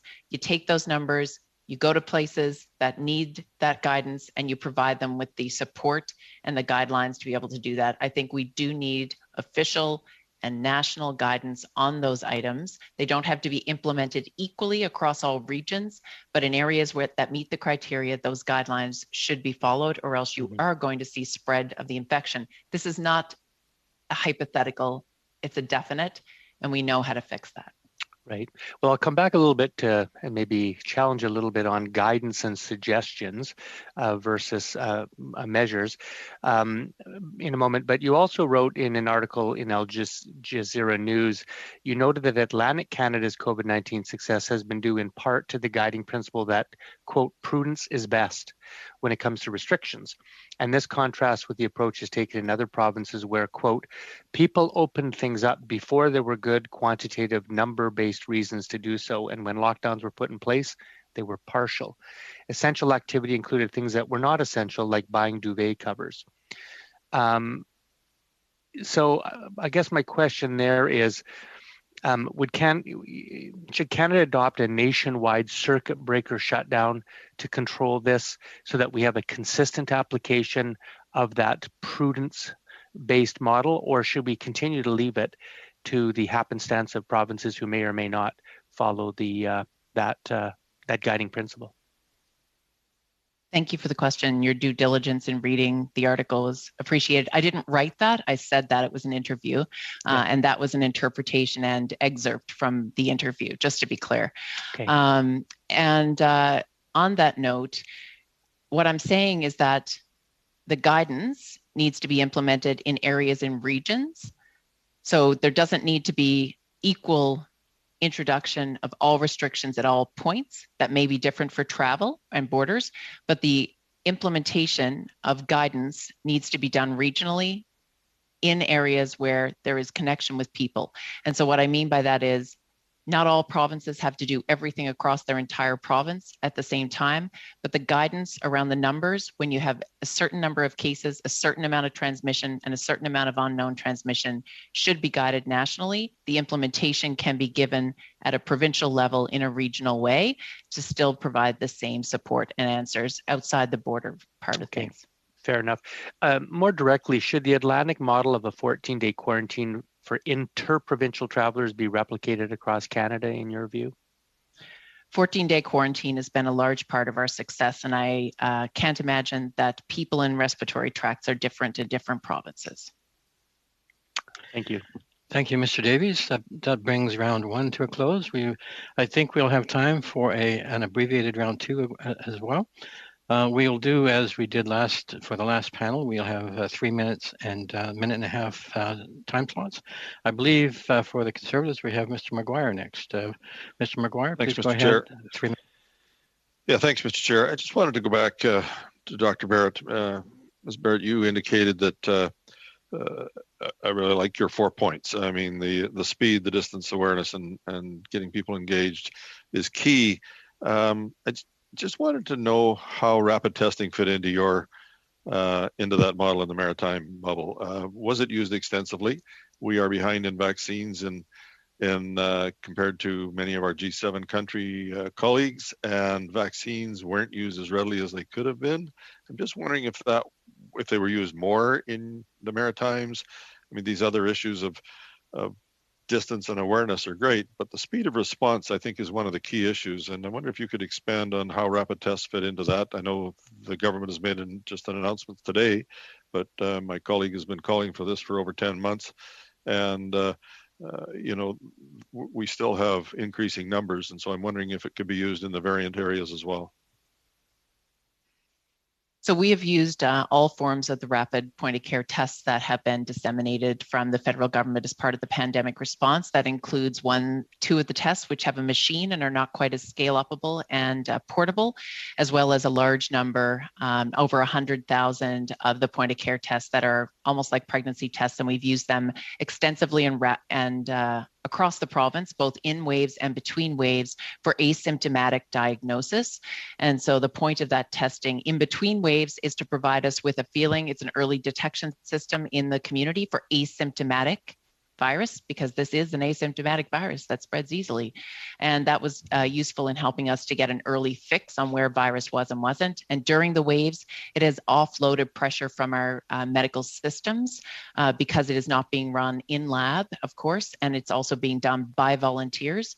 And we've managed to maintain asymptomatic testing during this wave up to 5,000 tests a day to actually promote early detection and diagnosis. Thank you. Just one quick question as well on the directness and decisiveness of the decisions that you made in the Maritimes to keep the numbers down as you did. I can see early responses, as I referred to in my previous question, are really help make that happen. Did you use clear emergency information that you already had in the Atlantic bubble to be able to make those decisions as quickly and as decisively as you did, or did they just happen to be the right decisions that you used from common practice that you've had in the past?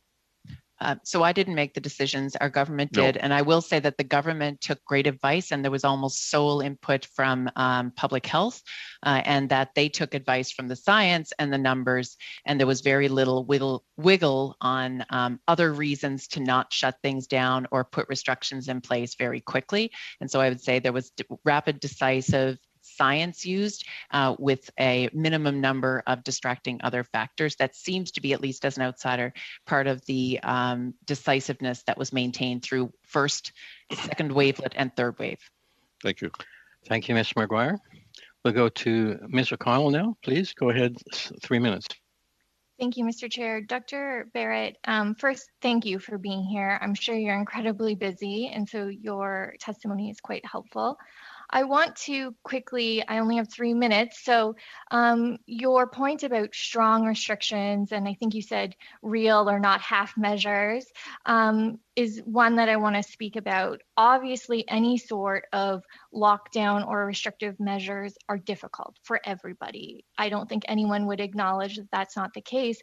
However, I would assume, death and severe illness would be far worse. And so this past week, we had an emergency debate on the situation in Alberta. And some of the testimony actually by our conservative health critic, our colleague here, she referred to lockdowns, quote, as lockdowns are a very bourgeois concept for a lot of legislators. She said it's a luxury. And she referred to it as being casteist.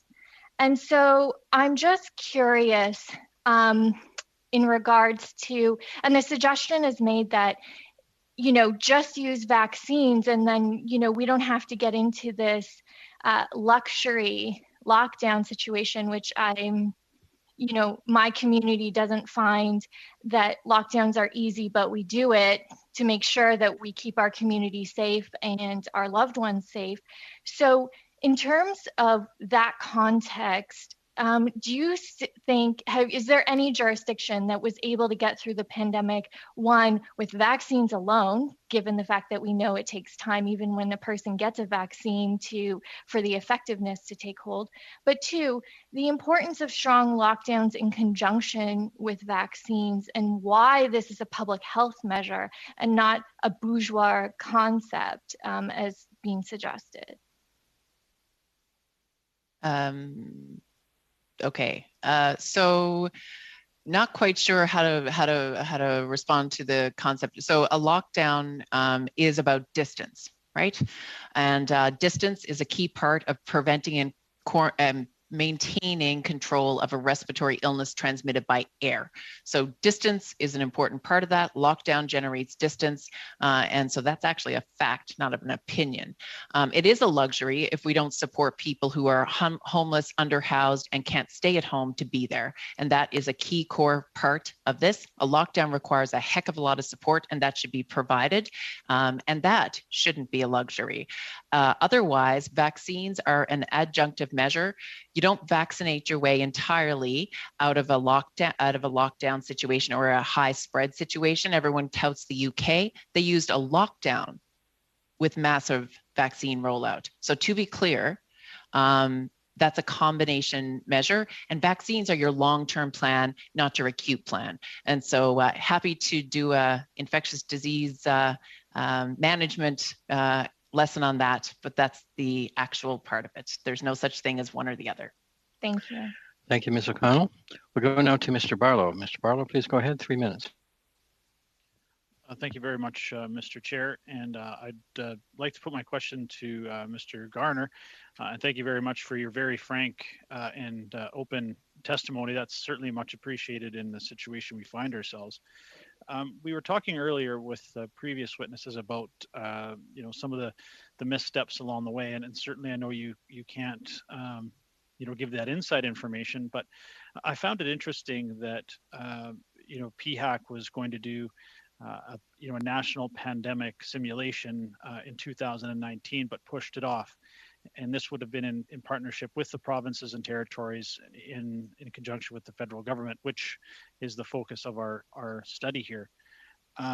What kind of a difference would that have made from your expertise in terms of identifying the capacity of provinces and territories being able to handle a pandemic, and maybe identifying as well some of the obstacles or shortfalls that we may have had in that provincial, territorial, federal relationship? Thank you very much for the question. I think best practice universally for emergency preparedness is that you exercise. So you practice and practice and practice, and then when the earthquake happens, you're running basically on muscle memory. And so I think in general, we can say that exercising those pandemic plans and practicing would have identified issues in our response at that time during the practice. The challenge becomes, how do you respond to that? Do you have the willpower and the budget to make the changes to the plans that you then implement in response to the deficiencies that you found. And then you have to practice it again. And it's this iterative process, which in the absence of a pandemic can sort of seem like a waste of money, because you're spending all this money and it's like, we're not preventing anything, we're just preparing. And I think it's, again, that challenge of people who aren't emergency experts or public health experts being the decision makers. They don't keep their eye on the prize. And the prize at this point was being prepared to respond to a coronavirus pandemic. Thank you very much. I only got a couple of seconds left. So you bring up a really good point that I don't know if any of us have really asked, and it came out a little bit during the debate the other night, is we've seen the dismantling of the early warning system, that PHAC didn't go ahead with the simulation. During your time with public health, I'm assuming you felt confident after H1N1 and SARS that a global pandemic wasn't about if, it was when. And wouldn't that you agree with, we knew this was coming, we should have been prepared? Yes, we knew it was coming. And I think the challenge with public health is that public health has a massive scope from opioids to pandemics. And I think it's really tough to focus on things that don't have an immediate payoff. And we're seeing the consequence now. Thank you very much. I appreciate your time. Thank you, Mr. Barlow. Sorry, it's Dr. Pawlowski again. Please go ahead, sir. 3 minutes. Yeah, no, an interesting comment, and I'd suggest, Reverend Garner, that yes, public health has changed its focus in recent years away from infectious disease and towards chronic non-communicable diseases, and so that was perhaps part of the problem. But I was also very interested in your allegations about the bureaucratization of PHAC. In terms of PHAC, the doctors and scientists being replaced by the bureaucrats. But I want to maybe engage in a bit of an academic conversation, because isn't this something that's happened broadly across many other departments, and not only here in Canada, but globally? I was speaking to a friend of mine, a very high up scientist, who worked high up in the British government, and he was basically talking about the same trend to replacing content expert people with bureaucrats. I know in the hospital, basically it's the same thing, that now a lot of administrations are people that don't actually practice medicine. So I think this is part of a broader movement, and why is that? And why don't we have people who are more content experts in positions of authority? I can't speak to the worldwide situation. I can say that most public health institutes worldwide have public health doctors or public health professionals in charge of them. I do agree that there is a move to more bureaucratic or non-experts. I think in part it's because the advice of a doctor is hopefully going to be driven by health, whereas the advice of a bureaucrat can be balanced with politics. And I think we have the example in Canada.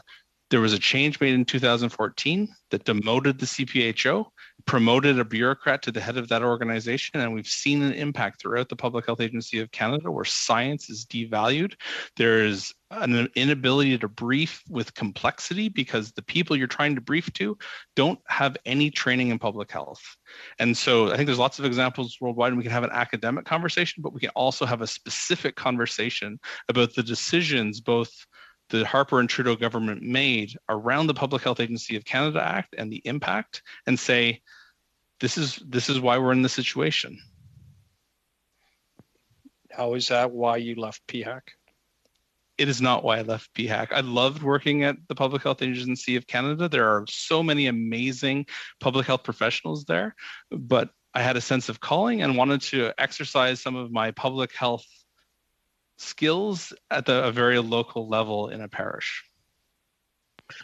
Thank you, Dr. Pawlowski. Madame Gaudreau, c'est à vous. Ms. Gaudreau, your turn again. Go ahead. 1.5 minutes. Thank you, Mr. Chair. I'm always surprised when I hear that people from public health have become bureaucrats. I'm new. This is my first time in Parliament. And the narrative to Quebecers and Canadians seems to be we trust science, but then in reality, scientists are not at the table. I'm learning many things today, so thank you for your testimony. I have a question for you, Dr. Barrett. You said that volunteers contributed a lot. I think I heard about rapid testing. Did you do something specific that was able to help your community? You talked about tracing and speed, so could you elaborate on that so we can inspire ourselves from you? Thank you. Thanks for the question. And it's interesting because many times I've spoken to many folks in many parts of this country, and the first thing that people always bring up is, you're small. You can do this. You can engage people because you're small. And I think what I would say back to people, I've been doing this at a national level with HIV and hepatitis C for 15 years. It's economy of scale, in fact, smaller but fewer resources. So anywhere can do this. You need to find the granular area of engagement, the unit of engagement, whether that's neighborhood, city, municipality, in order to engage people. Here, we are smaller, but we sent out a very organic grassroots call for volunteers, and instead of My question, before my time runs out, rapid tests. Do you have something special in that area? Yeah, so all of our rapid tests are run almost exclusively by volunteers. We said, hi, everyone, would you like to come and help? They actually do the swab. They've been trained. They could be a secretary, they could be a librarian, they could be an airline attendant. They do the swabs, they do the physical tests, they do the reporting, they do the registering of people, and it's a tool of engagement in the community. Over 1,400 volunteers so far have volunteered and continuously volunteer over the course of 7 months.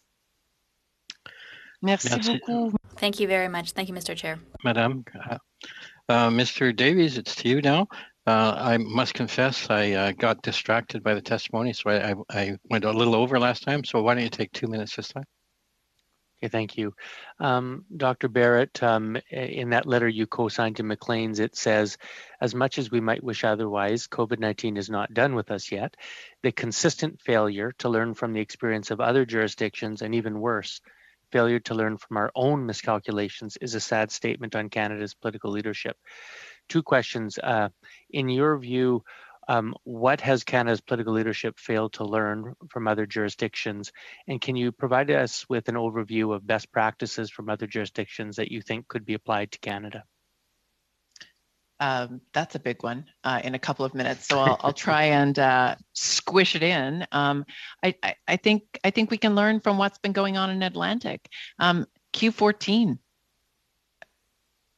I don't know, why haven't we done it in the rest of Canada? That's not another jurisdiction, but it's here. Do things early. If you've got a reproductive level of your virus that's 1.5, or you've got an average of 400 new cases a day in an area, don't leave your gyms and restaurants open for a week and a half to 2 weeks. These are just very practical things, but don't not engage people. If you've got people volunteering to do things, don't say that a medical expert needs to do a test that you can train a 16-year-old to do who's one of my best swabbers. Don't turf protect. And I think that in terms of other jurisdictions, New Zealand has always been a leader in this. Australia's always been a leader in this because they engage and they fund public health a lot. And they lead by public health, not by having other people on the stage when they're giving direction and advice. And scientists. I'm a scientist, so I'm biased, but I think that's helpful. And when someone says to do something like that, you do it quickly. So I am recapitulating some of the things I mentioned earlier, but also with a few specific examples. Don't go far. We've got a fairly successful example in Canada here within the Atlantic. Q14 is a big part of it. Definitive policy is another part of it. And rapid testing and continued testing is a huge part of it. Thank you, Dr. Barrett. Thank you, Mr. Davies. And that brings our questions to a close. And I thank all of the witnesses once again for sharing with us your time and your great expertise. It is most helpful and most important that we hear from you. And I appreciate your time and spending it here with us today. And thank you all, members. And with that, we are adjourned. Thank you.